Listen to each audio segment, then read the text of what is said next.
What up, gamers? I'm Jason. I'm Julie. And today on Dice & Dragons, we are going to be reviewing 2 expansions for Horizon Zero Dawn, the board game. We have the Stormbird expansion and the Thunderjaw expansion.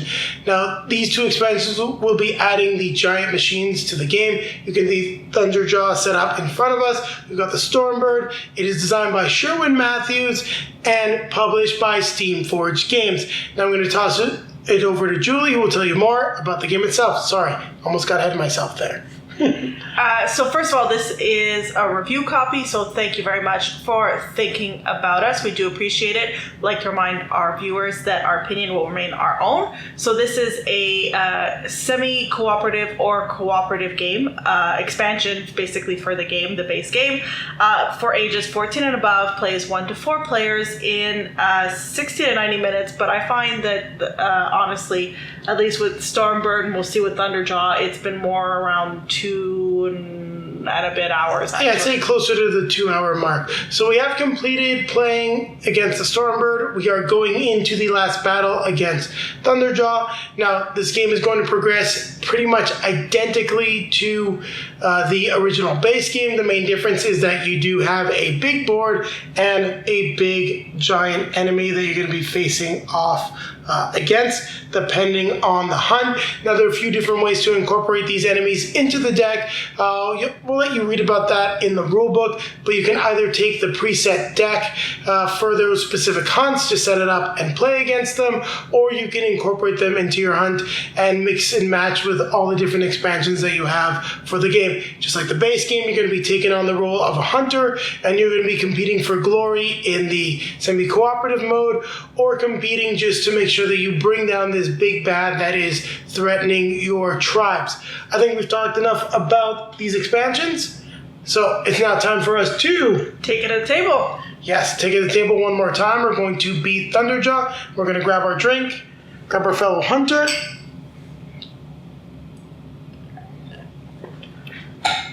and get ready to face this guy. I mean, you want to get that drink before this epic battle. I hope he's as much fun as Stormbird. I think he will be. Now we're going to take a quick look at the components for the Stormbird expansion for Horizon Zero Dawn, the board game. So we'll start with the cards.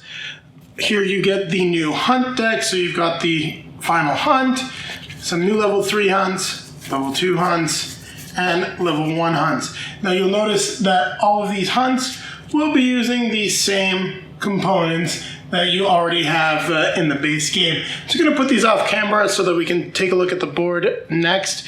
So we do have 2 different attack decks for Stormbird. We've got the Stormbird Landed, as you can see here, as well as the Stormbird Airborne. Then this is his stay card, which will tell you what he's going to do if he's grounded or if he is airborne. And the back of the decks look just a little different so that you can identify them. So depending on what happens during your battle against a Stormbird, you'll be either flying around or landed on the ground. Now, you also have 2 different cards for him. One for 3 to 4 players, and the other is for 1 to 2 players. So just some slight modifications with his stats and what he's going to do. Other than that, everything is pretty much identical when it comes to the components and what you're going to be trying to target and take out. Next, we're going to take a look at the board. So the Stormbird does come with his own 4-square board. It always gets positioned the same way. So we'll get it down here so you can, get a decent look at it. It's a little difficult to showcase the whole thing, but you get the idea. You're not going to be using the tiles. It is its own thing. And then finally, we have the big bird itself. I know he's sticking off camera, so you can see he's quite massive, and just trying to make sure he doesn't fall off his stand here. So you can get a nice look at the details of this miniature. It's very cool, and I think it's definitely my favorite machine enemy so far in the game. So there you have it. That's what we got in the box for the Stormbird expansion. Now keep it right here as we'll be showcasing what came in the Thunderjaw expansion next.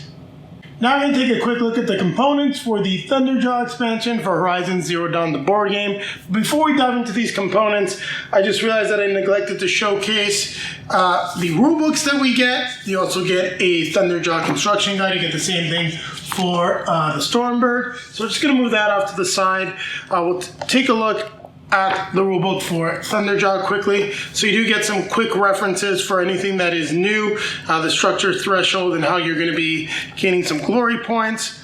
Both of the rulebooks are pretty much identical. The list of components, the victory step, level up step, merchant step for when you're adding Thunderjaw just into the game, then setting up the encounter, and then how he works. Then there's also just some other rules for failing the encounter, winning the encounter, things like that. And we'll quickly look at the Stormbird one, just mainly to show you that it is pretty much identical. So adding to the game, setting up components, the encounter, and then a quick reference guide on the back. Just wanted to showcase that since I neglected to do it when we were looking at the Stormbird. Now on to the Thunderjaw's components. So he does get a new board as well. So you can see we got the water spaces. All the rules are there in the rule book. Not that much difference than what you're seeing with the standard game. So we do get the new enemy cards. Once again, 1 to 2 players, 3 to 4 players. And really no difference in terms of the details on the card, except for the overall maximum hit points. In this case, you do have the disc launchers, which if they are destroyed, hunters can pick up and use as weapons against the Thunderjaw, which is pretty cool. As we already talked about, you get a new encounter deck. So new level 1 encounters, new level 2, new level 3 encounters with the Hunter's Call, the final encounter. And then, as he does not have different modes, we really just have one attack deck for the Thunderjaw with a lot of different nasty things that he can do, even like a ×2 and ×3 attack.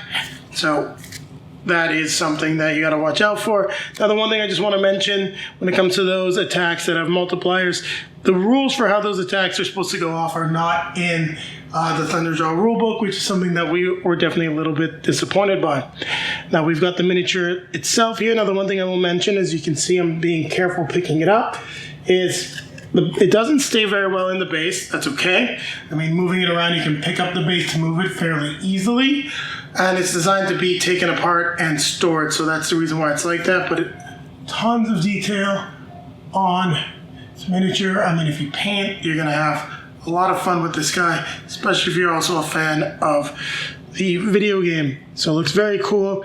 There you have it. We've now taken a look at all the components for the Thunderjaw expansion. Now keep it right here as Julie and I will be bringing you our thoughts on both of these expansions. So Julie, we're back again with more Horizon Zero Dawn. This time we've got 2 expansion boxes in front of us. We played against Thunderjaw, which is the one that's currently in front of us right now, and the Stormbird. What did you think of these 2 expansions? And don't worry, at the end we're going to give you a revised opinion on the game itself. Not necessarily the core box. I think we're both happy with scoring that box the way it is, but just, you know, what we think of maybe the whole system as a whole. So definitely playing the big monsters was a lot more fun than the core game, I'm going to say. I actually had more fun with the bird than with Thunderjaw. Yeah. The bird I found was more fun. The other difference that I have to bring in here is that we went back to the original characters that we had played that we had more fun with. I don't know how I would have felt using what I'm now going to call like the subpar. Well, I don't know if they're exactly subpar, but they feel subpar because it's hard to get them geared up. Yeah, so I mean, even because honestly, the beginning rounds are very similar to the base game, except that you have in mind the fact that you're trying to gear up. All you're trying to do is gear up to go against the big bad. That's the way I saw it. And while you do feel like that in the base game, it's more like you also have to compete with the other hunters. If you compare the amount of health that the Sawtooth have compared to the Stormbird and Thunderjaw, and now that you've seen them, you're fighting Thunderjaw, just so you can get a better picture as to what the bird looks like. I'm going to just fly them in right there so you can see. You've got these big guys, and you know that you want to win, and you don't want to have wasted your effort. So you're going to be thinking about things a little bit differently, and I think also working just a little bit more cooperatively, even if you're playing the semi-co-op, to make sure that everyone's going to be in a position to take these monsters down, because they hit hard, and Thunderjaw almost took us out. Not going to lie, some stuff went our way, but it was very, very close. Against the Stormbird, you just had the best gear to take it out. I was also rolling really well. Yes, you were rolling really well, critting almost every single time, and you kept giving them a condition, so you kept knocking them to the ground, which severely limited their It was abilities. fun. I enjoyed that. I enjoyed playing Thunderjaw a little bit less, but I also was not rolling very well, and I get pretty cranky when I'm not rolling well, so... Yes, when the Curse of Wheaton touches you, you get very upset. Yeah. So, I mean, there's not a whole lot to say. The only difference really is the enemies that you're facing, unless I'm mistaken. No, the only difference really is the enemies. There are some new rules to incorporate these into other hunts, which we did not go over. There are some other rules as well. Now, this is one big critique. I said it before. Actually, no, I didn't say it before. I just said that some stuff wasn't laid out very well in the rulebook. There is now literally stuff missing from the rulebook. The symbol for stun for the Stormbird is not in the rulebook. There isn't an official FAQ that lists a lot of that stuff. We also had some lack of clarity around like the ×3 barrage that Thunderjaw is doing. So that's really annoying. I do feel like a lot of this information was probably in the rules that were in the Kickstarter exclusive or one of the other boxes, and having these two big monsters and not having the rules easily accessible, very annoying. Now, there are some great sheets that have been created on Boardgame Geek, and if you are getting the expansions and you do not have the Kickstarter exclusives or some of maybe the certain other boxes that do have all those rules in them, you may definitely want to reference them and print them out before you play with these characters, big bad monsters. I don't know what to call them. So, I mean, I'm going to just go right out and say I wouldn't play the base game. I just would play against these monsters. It's a lot more fun. It's a different game. It's the same game, but it feels different. I might find a way to try to include like the Sawtooth enemy itself in like a hunt going after one of these guys, almost like a progression. You get to the point where it's like it's a Sawtooth and then it's one of these guys.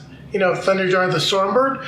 I do like what's in the base game, but I can't see myself really going on playing that base first hunt again, unless I'm looking for maybe a little bit of a faster experience and I'm trying to introduce people to the game. I could see playing in a game with people that were interested in Horizon Zero Dawn, the board game, but other than that, I don't think it's an experience that you and I necessarily want to relive. I really think that we've gotten like the best that the hunts themselves have to offer with these two big machines that we're able to fight, and I think they're really cool. I love the table presence, I love the way they look, and it's just a lot of fun to go up against them. One thing that I want to mention, because I feel like we're actually going to have a much shorter review for these, and we're probably going to get into our final thoughts and scoring soon, is that there are a lot of other expansions for Horizon Zero Dawn that change things up. You can actually get boxes that add more hunters. You can actually fight human enemies such as cultists and people that actually oppose the tribes and support the machines and don't want humanity to survive. I'm not quite sure. Like I said, I haven't actually played the video game, but there's all sorts of different elements that can be thrown into this game that will really change your experience. So that being said, I really like the way this system is developing in terms of what we've experienced, and I'd be interested to try some of those other boxes and see what other other ways to play this game there are. I don't have anything to add. So, well, what do you think of this, like Horizon Zero Dawn, the board game now as, and I say as a system because as we're talking, I mentioned like the cultists, other elements that can come into play. Not sure how they would play, but this the base game itself is really like a starter box, which has like one way to play, and then everything else you add is going to completely change your game experience. This was a 7 to me. So these, like the big machines are a 7. What do you think of the game system itself? Is that a 7, or do you still think it's like more of a 6.5, or like? I think this brings it up to a 7, honestly. Okay, so I'm going to agree with you. I think that just the experience with this big machines brings it up to a 7. I think the difficulty in getting some of the content for the game and the fact that the rules still do need a little bit of revision, in my opinion. I fully believe that next time we play co-op, we didn't do it this time, but I am definitely going to slim the deck and take out things that are not useful, such as the sling, which no one's going to buy. I just don't want to have weapons and gear that aren't related to hunters that are in the game. I do think that it should be a rule that's in place when you're playing with 2 players. 3 to 4 players, you should have enough stuff that shows up that if a weapon, you don't need it, another player's going to need it, you're going to be cycling just fine. So I'd love to see some small revisions, but overall, I think this board game, Horizon Zero Dawn, the board game, is a 7, but I do think that you need expansions. With just the core box, I believe we both stick by the fact that it is really a 6. It's just okay, but the game has a lot of potential, but it is still flawed. It's an experience that some people aren't going to enjoy. Like, we got these to the table, and we still have no ammo for the Rattler. I have no idea what hunter uses the Rattler weapon. I have no idea what box I can actually get ammo for the Rattler weapon if I wanted to, say, throw that into another character's deck in order to be able to use it. And that's still a problem. But a lot of games do have problems like that, or, not well-defined rule books. Taking a look back at a game that actually left our collection, Aliens: Another Glorious Day in the Core had a lot of issues with its rule book and just the way things were.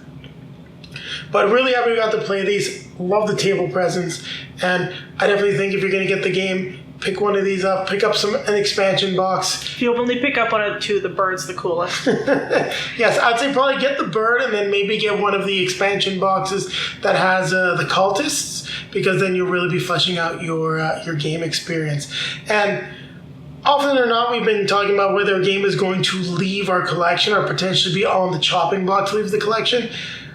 I was really hesitant I was actually worried that this one was going to leave. Hesitant isn't the right word. But after playing it with the machines, I can say that I'm going to want to play this again. And I definitely want to get at least one other expansion to see what the cultists and other elements are to the game before I make a final decision. But right now, this game will be staying in the collection.